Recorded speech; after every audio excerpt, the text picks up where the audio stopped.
अष्टम अध्याय रक्त बीजवध।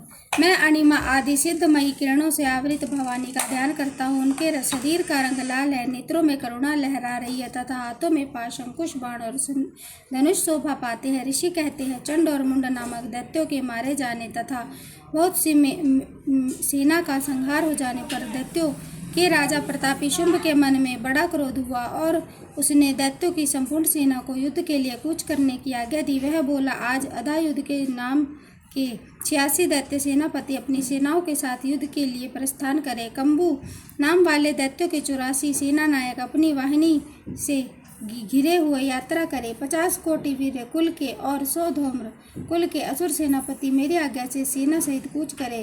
कालक, दौर्द, मौर्य और काल के असुर भी युद्ध के लिए तैयार हों, मेरी आज्ञा से तुरंत प्रस्थान करे। भयानक शासन करने वाला असुरराज शुंभ इस प्रकार की आज्ञा देकर सहस्त्रों बड़ी बड़ी सेनाओं के साथ युद्ध के लिए प्रस्थित हुआ।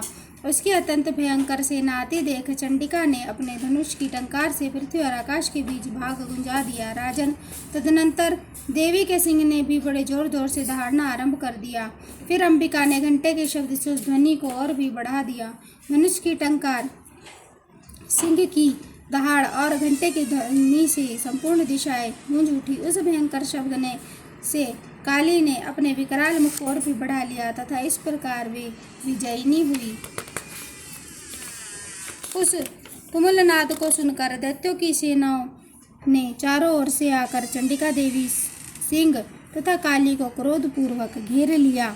और राजन, इसी बीच में असुरों के विनाश तथा देवताओं के अभ्युदय के लिए ब्रह्मा, शिव, कार्तिकेय, विष्णु तथा इंद्र आदि देवों की शक्तियाँ जो अत्यंत पराक्रम और बल से संपन्न थी, उनके शरीर से निकलकर उन्हीं के रूप में चंडिका देवी के पास गई।